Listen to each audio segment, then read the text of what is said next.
Stupid people. What is the stupidest thing you've done? I have two. The time I ended up in the hospital because of pasta. So one night I was doing dishes that I had left for about a week, uni life, and there was a piece of pasta heavily crusted onto the bottom of the pot. I couldn't get it off with a sponge or with a brush I was using, so I tried to pick it off with my nails. I managed to pick a little bit too hard and boom, the pasta shard is under my thumbnail. I decided to play it safe and go to the ER, and the doctor that ended up seeing me 3 hours later told me that I had made the right choice coming in, which made me feel a bit better. A couple of scalpels, some surgical scissors, and 30 minutes of excruciating pasta extraction later, I walked out of the hospital. It hurt like an absolute witch for the next week. I was told that I was the only pasta-related injury any of the doctors in the hospital at the moment had ever seen. The time I literally tried to be a helicopter and I broke my wrist. I was 4 years old and on a field trip with my kindergarten class. It was lunchtime and we were all sitting in a jungle gym eating our lunches. And for whatever reason, I decided it was a good idea to stop eating my lunch and walk to the top of the jungle gym so I could jump off. Don't ask me to explain it. It's been 17 years and I'm still amazed at my own inexplicable stupidity. I'm fortunate not to have won a Darwin Award so far. I'd recently learned what a helicopter was and was amazed that they could fly just by spinning things around. My flawless logic of the day was, if they can do it, why can't I?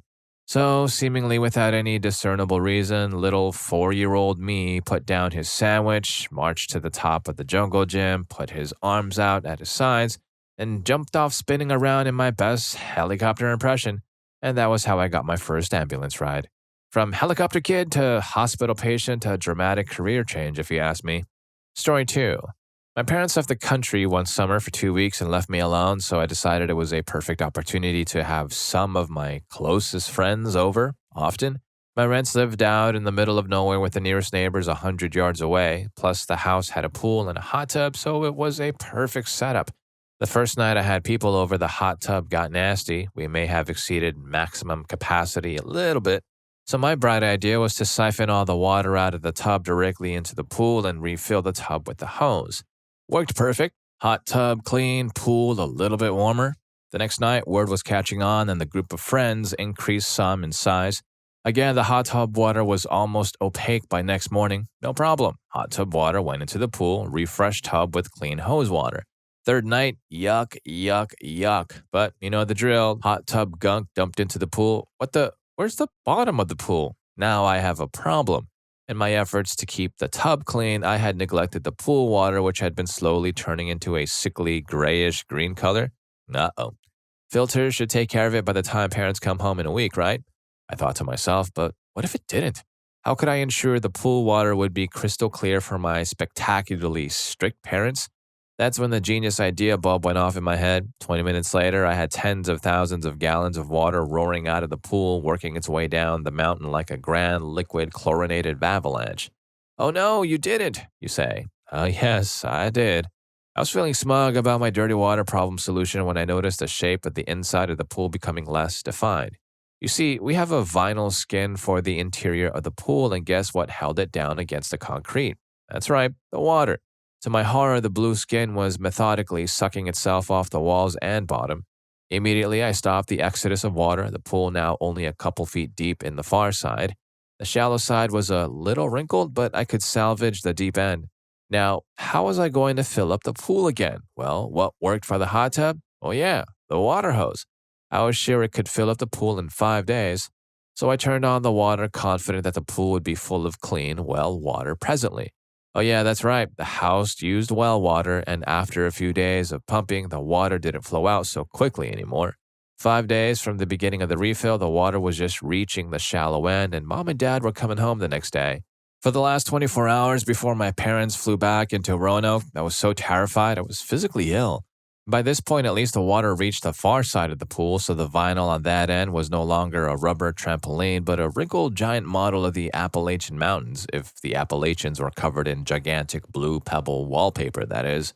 I tried putting the pool cover on the water to hide the shallowness. Unfortunately, the Lord did not answer my prayers and make it magically thick and opaque enough to hide the damage or depth of the water. Forlornly, I thought about what was probably going to be the last few hours of my life. I asked friends to come over for sympathy and support, but no one had enough of a passing wish to come with me to greet my parents. As if dealing with my parents' arrival at home wasn't enough, I had to pick them up from the airport. I hopped into their 4Runner and probably for the only time in my life drove under the speed limit the whole way to Roanoke. I tell you that to this day, every cheerful teeny bopper song that K92 played on that drive still brings chills to my spine. A pox on you, CNC Music Factory. I finally got to the terminal just in time to see my executioners pull up to the gate. I could clearly hear my heart thumping as one by one the passengers disembarked through the door. Could it be? Maybe they missed their flight and I wouldn't have to deal with this for several more. Tanman, we're over here. My parents, as always, came out with the last few passengers haggard from their 20-hour journey from India. To them, it was still Indian time, something like 3 a.m. in the morning, but they were happy to see me. My mom rushed up to me and hugged me hard. My dad gave me the fatherly half-hug pat on the back. I could imagine those fingers turning into claws, shredding my heart out. Dutifully, I kept my fake plastic smile and lugged their luggage, 4 80-pound bags, the airline's allowed limit, back to the car and started the drive home. We discussed trivial matters about the flight on the meandering drive down I-81, 10 miles per hour under the speed limit. I can't remember what I asked and commented about, but I do remember the ringing getting louder and louder in my ears and the urge to puke on the steering wheel getting harder and harder to suppress. Suddenly, I broke. I looked at my father, my lungs empty and diaphragm full of lead, and told him, "Dad, I did something." My father, perceptively realizing his son does more things wrong than right, raised his eyebrow. Hmm? Something really bad. I couldn't hear my mom in the back seat, which meant she was holding her breath. I could see my dad's eyes get imperceptibly wider in preparation for the evil stare, which was known to make several children and grown men soil themselves uncontrollably. "What did you do?" he finally asked. He was probably expecting a deck chair to be broken, perhaps an unmowed lawn, which is the usual extent of my parentless mischief. I drew it out, empty the pool. He sat there stunned, processing the information for a few seconds or 10 minutes, I can't remember. I do remember a fleeting look of puzzlement. His mind was churning, trying to figure out what this meant. Could his son actually be this colossally stupid, his own? My father was first in his class in school. My mother was first in her class in school. Genetics dictate that they have a son with a decent amount of common sense. So his reaction, his deducing of what was going on, finally came up with the only sensible conclusion and reaction. My father laughed. He roared so loud that I had to wince a little, but it dawned on me that I had been worrying for nothing. My dad understood that mistakes happen. "That is really funny," he snorted. I felt like a big weight was lifting off my shoulders. Things were going to be all right. "Did you really think I was going to fall for that joke?" he finished, still chuckling. "You almost had me there for a second." The weight returned, double force. No, Dad, I mean it. I really emptied the pool." I think he was pondering the possibility that I had a UVA grad for an obstetrician and whether his real son had been switched at birth. "Not the whole thing?" he asked, still in disbelief. "No," I numbly answered. He looked a little relieved. "Just a few feet? Kind of, a foot or two off the bottom, the very bottom. Do you know how Caucasian people get red when they are angry, scared, upset? Well, it's a little less obvious on Indians given our darker skin. At that moment, my father could have been an albino. I've never seen his face change color that quickly or intensively. It's a good thing I was driving or he might have attacked me on the spot. I could tell you what he yelled at me for the next 15 miles, but thankfully I don't speak the language of my heritage that well, and that is mostly what he screamed at me. Basically, I think it was a 1,000-word Indian epithet for colossally stupid, lousy child who cannot possibly be of my loins. Eventually, he calmed down a little and succeeded in bringing his hands down from a choking gesture and took a few minutes for air. Then he yelled again, then rested, yelled some more, then quieted outright. Then he saw the pool. Needless to say, all hell broke loose. What happened next must have been pretty bad because I don't remember it that well, but I do remember thanking my lucky stars that I still had an apartment at Tech to which I could escape. But like all fathers, time and a probable investigation to confirm I was really his child calmed him down enough to remember he loved and could forgive me. Eventually, a tanker truck full of water came by to fill up the rest of the pool and life began to return to something somewhat normal. My father, the amateur roast master, realized he had great fodder to embarrass his son with all future family and social functions and learned to speak to me in a civil tone again. That is, until a few weeks later when our water well dried up. Story 3. Me and my girlfriend decided to get a bit experimental in the bedroom department and went to our local Victoria's Secret to see what they had to offer. After looking around and picking up a few bits and pieces, we decided to also get an item because they were cheap and we had never experimented in that area before. Later on that night, we started and it ended up hot and heavy, and before we knew it, I suggested we try some of our new toys. She keenly agreed, as one generally does, to new things when they are steamy. To her delight, she really enjoyed it. I then started putting in the item one by one, and occasionally she would tense so hard that one would pop out. But this is where I made a huge mistake. I decided to rip him out, like you would a Beyblade, thinking that it would make her climb the walls. It didn't. She waddled to the bathroom like a duck in tears, and I was left mortified. I followed her into the bathroom and cleaned myself up, as did she. I said that I would drive her to the local emergency room to get her some treatment, and she said yes. That was all she said. I knew she was upset with me, but I didn't expect what was to come. I pulled up outside the emergency room and she asked me to leave. Fair enough that it was my ignorance that got us into this situation in the first place. I should have thought about it and maybe done some research, but obviously hindsight wasn't going to help the awful situation I was now in. The way she looked at me broke my heart. I wanted to make this better, but I wasn't sure how. She didn't have any insurance, so I sent her a text saying that I would pay whatever it cost for all her treatment, and I got no reply. A couple months later, I got a call from her trying to take me up on my offer. I tried to fit more into the conversation, but all she wanted to say was meet me outside T&G's, which is a bar near where she lives. We sat down and had a chat, talked about what happened, and I started to feel more at ease as she started giggling at my ridiculous jokes, and I thought that we might actually be able to move on from this. I felt like a spark had made my heart start pumping again. After a few months of feeling heartbroken, it somehow instantly felt so much better. Anyway, after we had a few drinks, we started to talk about the medical cost. She said that she knew it wasn't my fault and she had tried to pay as much as she could, but there was some extra that she was hoping I could put towards. I didn't need to think about this because I had got us into this situation in the first place. I pulled out my checkbook and asked her how much she needed. She responded with about $350. I said, "Excuse me?" And she repeated, "I need about $350. And this is when I noticed she was a 20-story tall giant crustacean from the Paleolithic era. I said, "God dang it, Loch Ness Monster, I ain't gonna give you no $350. She then swam away and I never saw her again. Story 4. Let's see, where to start. I once drank a pint of vodka, straight, on a dare, spent the rest of the night ralphing. I fell for a prank of laying a stick across the shovel handle and then stomping the shovel spade to see how high the stick would go. I had my windshield tinted to 5%, my car. I sent a Nairobi prince some cash so I'd get a big return. I really did. I voted for Ross Perot in '92. I volunteered for several things in boot camp without knowing what they were.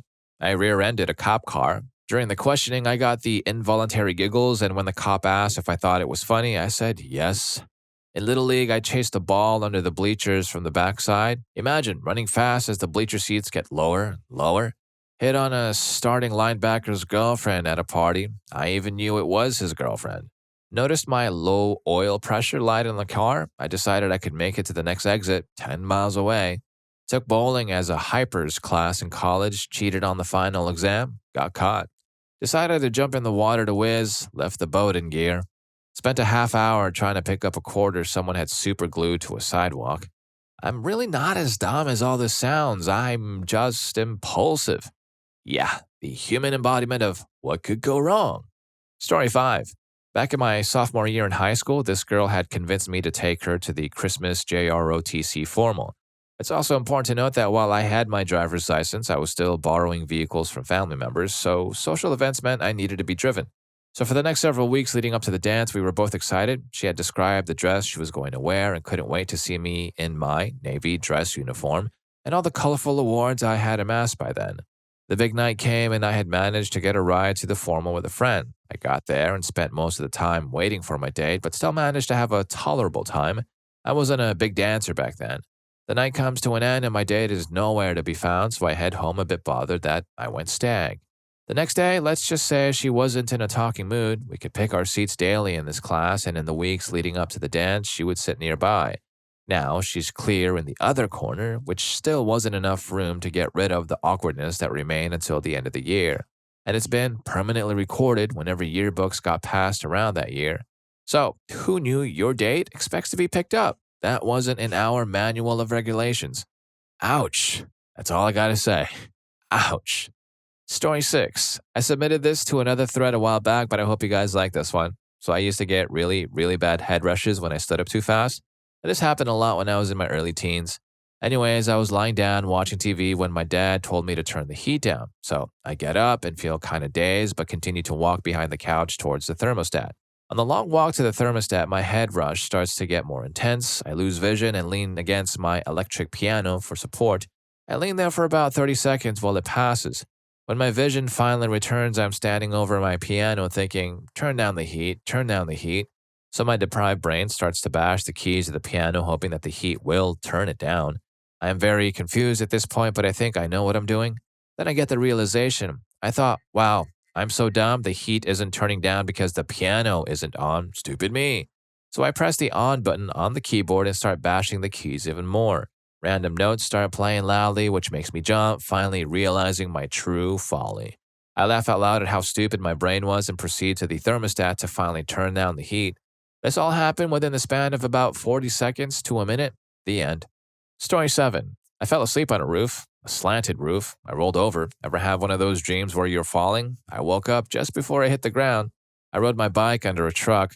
I made a slingshot that fired metal discs through the trees. I took these plates off of my father's cars and bikes. I made a stump remover, basically an IED for farm work. Got confused and got the measurements wrong. I figured this out while a 2-ton stump was about 80 feet in the air. I thought that my juggling skills would impress girls at a party. I'd been drinking heavily. I'd slept with someone on a trampoline. Advice, if you ever want to try this, don't. Your thing can break. I'd slept with someone in the water at a beach. Advice, if you want to try this, don't. Sand gets everywhere. Took a half-pound of gunpowder to school. Tried to write my name on the football field. Turns out the guy with the distinctive name and no eyebrows can easily be identified. Another time I tried to jump a fence on a motorcycle, a barbed wire fence. Strangely, if this had gone just a little worse, the beach thing would have gone better. Parked my dad's car the wrong way, i.e., into a swimming pool. Tried to help a dog who had been hit by a car. That being said, I would do this again. Lots more, but I am a little tired. My wife thinks I am stupid, by the way. Story 8. I was outsmarted by a beetle 3 times once. It was embarrassing. So there I am, chilling in my living room with my cool Uncle James. We're doing our normal crap, watching movies and chatting about crap when his dog bolts across the room like when your cousin drops his phone and doesn't want you touching it in case you see what's on it.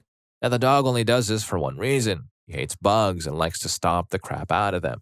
Now life as a bug is hard enough without a fluffy terror the size of a Godzilla trying to screw you up, so I jump up to save this little buggy guy. I throw a glass on him and celebrate like the bug savior that I am. Now I have my bug in the glass and decide to put him outside. I slide some card under there and check to see if he's there. He's good, so I go outside, remove the card, and shake the glass and go back in to relax. Lo and behold, the little schmuck is on the ground where he was before I glassed him. I was like, well, crap. So I got the glass and card again, picked him up, put him in the glass, put the card on top, and went to drop him outside. Now, I don't know how the hell he did it again, but he was back in the same spot. So I'm done with him. I get a clear glass, pick him up, put him in it, and I look in to check he's there. Then I go throw him out. When I got back, the schmuck was there on the ground. I gave up at this point. He just became one of the family. Brought him a cup of tea and a biscuit and just let him live in the house. He earned it. If you're enjoying the video so far, please don't forget to hit that subscribe and like button for more videos just like this. Story 9. I tried to rob an on-duty cop. I used to work at a gas station. Every night at this gas station, police officers would come in for some coffee and whatnot, and over time, I got to know a couple of them. Over time, it got to where we would talk about the weird crap they see on the regular and whatnot, and the crap they would help us deal with. I got some good cop stories from them and some even better gas station adventures from my days if anyone is interested.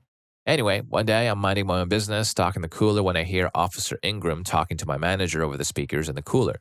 They're there so that whoever is in the cooler can hear what is going on up front. I decided to come out of the cooler with my sweatshirt and a ski mask on and sneak up on Officer Ingram and see how a cop reacts to being robbed. So I started sneaking around the store, solid snake style, and I managed to go unseen by Officer Ingram. My manager, who was having a conversation with him, saw me but didn't give me away since it wasn't unusual for me to wear the ski mask outside the cooler. I get to the counter and I put my box cutter's blunt end, safety first, against the back of his neck, and I tell him in a voice much deeper than my regular voice to don't do anything stupid and call for help or anything, just give me your wallet. My manager was speechless. Officer Ingram didn't even flinch. He just took a sip of his coffee and told me that I must be the biggest idiot he had ever come across. It was at this point that I noticed my manager's eyes had dropped, and I noticed that Ingram already put his hand on his weapon. Right as I heard the safety click, I dropped the act and told him it was me and that I was just playing. Ingram starts laughing out loud and tells me to chill out. He had seen me sneaking out the cooler and around the store on the computer screen up front with the live feed of the security cameras around the store. We had a good laugh about it immediately after. For a few days after that, when the other officers would come in, they would put their hands in the air or just throw me their wallets. It later dawned on me that if it wasn't for the manager leaving the security camera live feed on screen, I could have gotten hurt and charged with all sorts of crap. Story 10. I grew up as a really poor kid in a really poor part of Ukraine. We would break into industrial factory storage yards and just climb really tall crap. You know those videos of Russians climbing really tall radio towers? Yeah, that's pretty much the crap I do. One factory made some stuff out of glass and had these meter-long glass tubes that were about half-inch in diameter. We would, of course, steal those things and use them like blow-dart tubes. For ammo, we'd use these really acidic berries and just fire at each other. Getting hit with one stung about as much as getting hit with an airsoft pellet. My summers were filled with nightly bonfires in which we would often reach a level of stupid you can't imagine. We would throw aerosol cans into fires just to have them explode. We would take apart old car batteries, remove the lead, put lead into tin cans to melt it, and then dump into crappy molds we'd make in the ground to make little lead discs, crosses, ninja stars, or whatever else might have seemed like a good idea.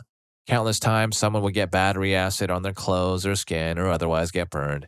This was many years ago, and I'm now a fairly well-off man living in Canada, but remembering this makes me wonder how in the hell I didn't pass away. Story 11. I'm stupid. I arrived in a new city 2 months ago and went out with my roommates. I was completely hammered, and we went out with my friends to some house on the other side of the town. After a while, I decided to go home because I was tired, except that I got completely lost. I walked for an hour and a half. My apartment is like 30 minutes away from where I was. So intoxicated me decides to call the firemen so that they could give me some directions. I had no money on my phone. At first, I called a child maltreatment hotline by accident. I have no idea how I did that. Then the firemen couldn't really understand me because of my slurred speech. Later, they asked me to give them my friend's number so he picks up where I am. I hang up and look for the number in my phone because I don't know it by heart. I tried to memorize the 10-digit number for like 10 minutes, but I couldn't do it because I was just too hammered. I decided to pick up a stone on the street and engrave the number on a random apartment door, except I couldn't read it myself, so I had to write it 3 times. The day after we looked on Google Maps where I was just 500 meters away from the place I left, even though I walked for 90 minutes. I was probably just walking around in circles. Story 12. I got a good one. Too bad it'll probably get buried, but I've got to tell it. So my wife went to Vegas on vacation with her friends. I was still youngish at the time, so I did the only natural thing and went out drinking. Unfortunately, I got completely obliterated. When I got home, I jumped in the shower because it made sense at the time, I guess. I started to get sick and climbed over to the toilet to retch up. After I finished, I went to push myself up, and when I put my weight on the toilet, it cracked in half. The porcelain god was fighting back, or so it seemed. I slashed my hand on the edge of the toilet after it cracked. And this was about when all reason left me. I didn't understand why there was water flooding the bathroom, so I flushed the destroyed toilet several times, flooding the bathroom even further. I then called my wife and left her this voicemail. Hi, I'm not sure where I am. I'm not sure who I am. There's mess everywhere. There's just mess everywhere. I gotta go. She was sitting in the airport with her friends about to fly home when she got the message. She tried calling me a few times, but I decided to pass out. When she couldn't get a hold of me, she then called my parents because the message scared the crap out of her. My parents drove over to my place and let themselves in. The next thing I knew, my dad was poking me with a broom, shouting, "Are you still alive?" After waking up and cleaning up the mess with me, my mom sat me down and had a nice chat. I felt really bad for the scare I put into my parents, but it eventually became a favorite story told around the campfire. Story 13. I was especially stupid in high school. This one time, my friends and I did some substance. We were rolling so hard somewhere along the line, I had the brilliant idea of going back to my house to grab the tabs I had there. So we got our one friend that didn't do it there to drive me there to grab them. When I got there, I decided to be sneaky, so I went around to the back and climbed my 10 or so foot tall fence. We had a pool, so it was one of those giant ones. I fell off at the top of the fence directly onto my back, making a loud crashing noise. Apparently, the sound of a 17-year-old falling from that height directly on concrete, making no attempt at catching at myself, makes a noise loud enough for their mom to hear it all the way from her bedroom. But no, she didn't catch me laying on the ground in pain. She caught me halfway through our door, attempting to crawl into our house. I was held on lockdown for about 6 months after that. My GF broke up with me after I told her. Story 14. I'm smart in general, but sometimes I derp out completely and look like the biggest idiot. Once I was reading a horror novel and I had my finger underneath the page. I turned the page and got startled because apparently I'd, one, forgotten my finger was there, and two, forgotten I even had that finger because I didn't even recognize it as mine for a moment.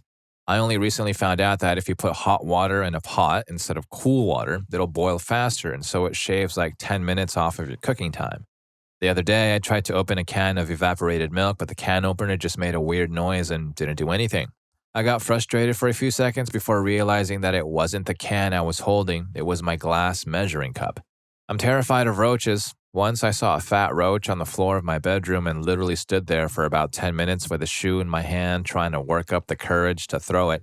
Then I noticed the roach hadn't moved the whole time. I mustered up the courage to get closer and get a better look at it, and realized it wasn't a roach, it was just a black smudge on the floor that had collected a little lint. It's worth mentioning that I'm nearsighted and didn't have my glasses on at the time. For months, I really, truly thought you could download RAM. I had seen that Download More RAM site and read some reviews, which I later found out were joking. And I told my mom and one of my friends about it. My mom looked at me with this awkward face. My friends started laughing the hell up. It wasn't until later that I learned you cannot download RAM. I am not computer savvy. I kept mistakenly calling surround sound around. Yeah, sound around. I think I'd been saying it for years, but nobody corrected me until I was in a conversation with some friends and said something like, yeah, I have sound around headphones. They're expensive, but so worth it. My boyfriend interrupted me and said, can you repeat that? I did, and everyone burst out laughing. I once derped out and asked my dad if the Rio Grande was actually in Rio de Janeiro. My dad just went, there's no such thing as a stupid question, but that was pretty close. I'm both my parents' smartest and dumbest child. Story 15. I lit my truck on fire. First, I went to a bar. It was a cold winter night, and when I went to unlock my door, I thought the lock was frozen, so I went to open the sliding back window instead. And I failed, dropping the keys between the truck box and bed, unable to reach them, but I had something in the box.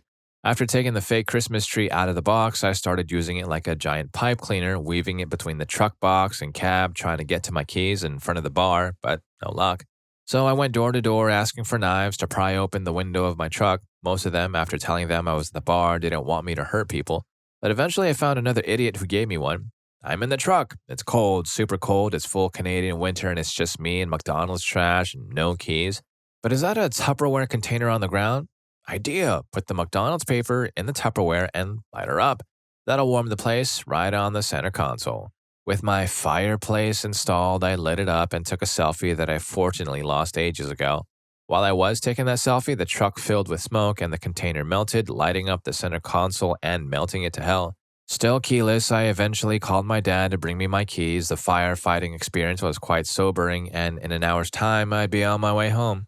Story 16. One time I was late for a train from Brussels to London. We got there with a few minutes left and found out we had to go through airport-style security, X-ray machine, metal detector, and custom station, just a watered-down version. I wasn't expecting this at all. I was last in my group of friends and quickly put my backpack in the machine, then started to fill a bin with all my personal stuff. Belt, wallet, sunglasses, phone, passport, Belgian waffle covered in whipped cream.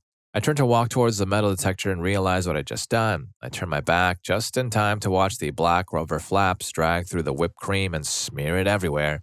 I covered the machine in whipped cream. However, because I was last and put it in the back of my bin, my friend's stuff and all my stuff was fine. I just looked at the security guy, grabbed my stuff, and yelled sorry as I ran towards customs. I could hear him screaming words at me as I ran. Well, that's one way to make a lasting impression at airport security. Story 17. I was 16. It had taken me weeks to gather the courage to ask this girl at my school if she'd go out with me. She said yes. So that afternoon, 16-year-old me was getting ready for the evening. I showered and then I was shaving. This was not the first time I had shaved, mind you, which makes this next part much worse. You know how sometimes you see yourself doing something and before it can set in how stupid it is, it's already done? Well, in the middle of shaving, I had leaned in towards the mirror and for some reason I was looking really closely at my nose. Then for some reason, still no GD clue why, I thought it would be a good idea to shave down the length of my nose. Imagine what it would look like if someone came up to you and drew a line down the middle of your nose with a red magic marker. That's what I looked like. except it was a line of missing skin I took off with the razor, shaving my nose 3 hours before my date. Explaining that you cut yourself while shaving isn't a big deal, explaining that you cut yourself while shaving your nose is not quite as easy. Story 18. I'm late to this, but I'll share my story. Maybe someone will see it. Me in the mall in Houston with two friends who are from Houston. I am not. As we walk through the mall, I see the Abercrombie store and want to try some stuff on. They don't and tell me they'll meet me at some other store when I'm done. I go in, see a shirt I like, and take it to a changing room. Their changing rooms stay locked even though no one is in them, so I ask the girl to please unlock it. She gives me a slightly weird look, but complies and opens it. At the time, I was 19 and wore a medium-sized shirt, and I already owned some A&F shirts, so I'm familiar with them. That's how I knew that this shirt was way too tight, even for Abercrombie standards. I just think, man, this is tight, but maybe I've gotten fatter or something, and put my shirt back on and step out of the changing room. There's that same girl close by folding some clothes, so I ask her if I could get this same shirt in a large one. She has this look on her face that was just off, but she hands me one. I tried it on, and good God, it's still ridiculously tight. Now I'm wondering, what the heck, man? I know I ain't that big. Once again, I change back and leave the room and wander around the store for a second. And then I see it, a giant poster with some kids on it who were around 9 to 11 years old. I'm inside an A&F Kids. I got out ASAP and avoided eye contact with the employees as I did. I've never been so embarrassed. Story 19. I'm adding these as I remember them. In the 80s, I had a friend who was a David Lee Roth lookalike, 80s DLR, not today DLR. I hung around with him because he was so stupid that he was a constant source of amusement. To decorate my cheapo bachelor pad, I bought a secondhand surgical lamp. He wanted to see how bright it was, so he swiveled the lamp to his face and turned it on. Ow, ow, ow, I'm blind. He stumbled around blindly knocking things over while we all laughed and laughed. The same friend called my home number and asked, "Where are you right now?" Keep in mind that this was the 1980s before cell phones were invented. He wouldn't eat beluga caviar because he thought it came from beluga whales. He was a big fan of the WWF wrestling, now WWE, and kept insisting it was real. He once met the local mayor at a restaurant and asked him to revoke the Iron Sheik's U.S. citizenship. The truly mind-boggling part is that we lived in Canada. He needed to mail a letter. Again, it was the 80s, so we were walking to the mailbox while he ate a chocolate bar. He neatly deposited the wrapper into the mailbox and the letter into the slot of a nearby garage bin. There was no fixing the situation, so I said nothing so he wouldn't feel stupid. Story 20. Stupid, beyond words, but not necessarily my fault. My girlfriend at the time and I were house-sitting for a friend of hers. She was asleep, and I was watching a 3-part VH1 documentary about the history of heavy metal. They covered the essential genesis of the genre to the modern-day trends, and in it, there was the obligatory nod to hair metal. Janie Lee, lead singer of Warrant, was on the show, and his part on it was burned into my mind due to how sad and pathetic of a story it was. Not to mention how bad he looked, overweight, worn out, the red, bloated face of a drinker. Anyway, he was talking about their last hit, Cherry Pie. He said he wanted to make an album that said something. He wanted to name it Uncle Tom's Cabin, have some songs of substance, that kind of thing. But the record label wasn't happy because there wasn't a catchy pop ditty, and they said they wouldn't release the album until Warrant wrote one. So Janny says he went back to his hotel room and wrote Cherry Pie in 10 minutes, and when they gave everything over to the label to complete the album, the label changed the name of the album to Cherry Pie, and that became their new lead and hit single. Janny goes on to say that soon after that, grunge and alternative took over and hair metal all but passed away, and that Cherry Pie was Warrant's final hit and it wound up being his legacy. He said he hated that song, really freaking hated it, and that he could end himself for Cherry Pie. He was disturbed and distraught and looked like crap, and it was stuck in my head for days. I tell you that story to tell you this one. A few days later, I had to pick a friend up at the airport. He works in the music industry, and occasionally I'd give him a lift as he moved about the country. He told me in the phone call that he had an extra passenger and that she was going through a rough time, divorce, family and bills, all messy, kids and custody, that sort of thing. All right, no sweat. So I pick up my friend, his girlfriend, and their teary-eyed lady friend up at the airport, and we head out. We're chatting, making small talk, that sort of thing, and I bring up the VH1 heavy metal documentary because my friend is a huge metalhead, works on that end of the business, and has been there in its history in America for a long time. We talk about it a bit, he tells some stories, and I bring up the Janny Lane Warrant thing, and I blurted out something like, it was so sad and pathetic to see a man who was once king of the world look like absolute crap and talk about how much he hated his own music and his legacy. Things go completely quiet in the car, and my friend, who was in the front seat next to me, leans over and says, you might want to shut up. That's Janny's wife back there. I go to open my mouth, but no words come out. Story 21. I once found a 2-foot steel pipe lying around near a big bonfire we had going at my cottage. I decided to put the pipe in the fire, let it heat up a little, and then extinguish it in the water nearby. It was pretty cool, let off a decent sizzle. Then I thought I would do that again, but leave the pipe in the fire longer to heat up. I left it in there for half an hour before I took it out. The top third of the pipe was white hot, so I thought this was going to be good. My sister and cousin are swimming in the water, and I called out to them just before I put the pipe in the water. Hey guys, watch this. I put the pipe in the water, and I hear a big hissing sound.